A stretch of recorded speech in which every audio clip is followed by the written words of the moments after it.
Hindi pa naman nagawa ko, ano? Hindi pa yan. Oo. Guys, ganyan rin po ba yung sira ng inyong TV po?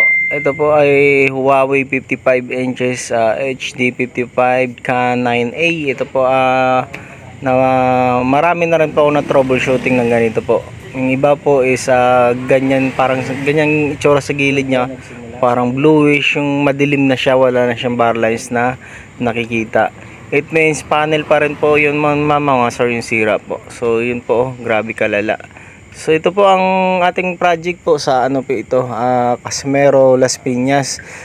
So bawat po pala mga service natin, pinagdadasal din natin na naway meron pa tayong signal na makuha, kasi nga po dalawang signal kasi po yan, left and right. So sa awa pa naman po ng Diyos, may nakuha pa tayong magandang signal dito kay sir.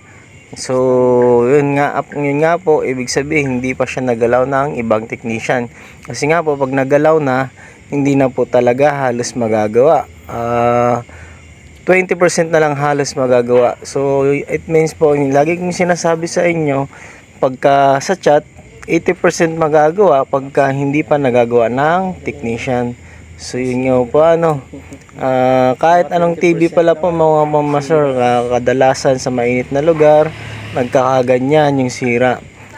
Kasi nga po, kahit i-search nyo kaya sa Google, ambience temperature of LED TV, yun nga po ang kanyang nagiging depekto, nasisira yung kanyang screen, lalo na mga frameless.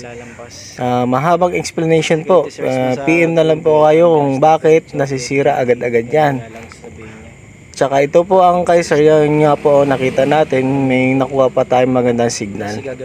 Yan po ang may sira sa kabila. Diyan nanggaling yung sira niya sa kanan.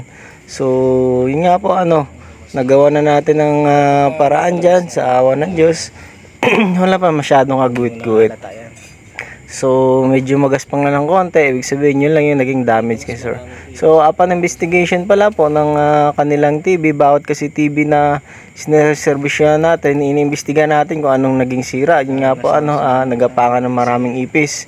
Alam niyo naman, mga bandang sa Pote pataas, ay mga palengke area yan halos. So yun nga po, hindi natin yan maiwasan.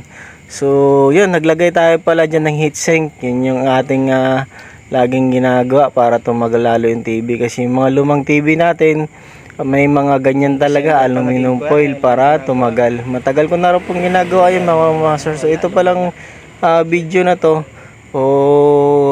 ngayon ko lang na-edit, gawa ng medyo matagal na rin pala ito sa aking cellphone. Siguro mga 7 days. Mga 7 days na ito sa aking cellphone. So ngayon ko lang i-upload sa aking YouTube. Ngayon ko lang i-edit kasi nga po nag-success tayo. Hindi na nag-contact yung ating customer. So yun nga po, pinagdadasal ko rin na tumagal at matagal pa tayo magkita, sir. So maraming salamat po, sir, sa pagtitiwala po. Tsaka nilibre na naman siya ng check-up dyan ng isang kanyang TV. So ganun ang ginagawa po natin mga sir, naglilibre tayo ng check-up para malaman nyo yung sira ng TV ninyo. Tsaka yun nga po, pwede dalhin sa shop. So yun, tsaka about service natin, binabalik natin sa kanyang exact settings ng brightness backlight para lalong tumagal. So itong Huawei, maganda pa rin ito kahit i-minimum mo yung backlight settings. Yun nga po, maraming salamat po mga sir sa panonood po. Follow my page, subscribe. Ayan, God bless us. Ayan yung TV na nilibre natin ng check-up. Sira naman ito ng backlight. Vintage Skyward na yung kanyang TV. So yun nga po, maraming salamat po ulit. Yung pauwi na tayo dyan. Sa gusto pa magpa-home service po mga sir, nag-home service ng buong Calabarzon, tsaka buong NCR po. God bless us.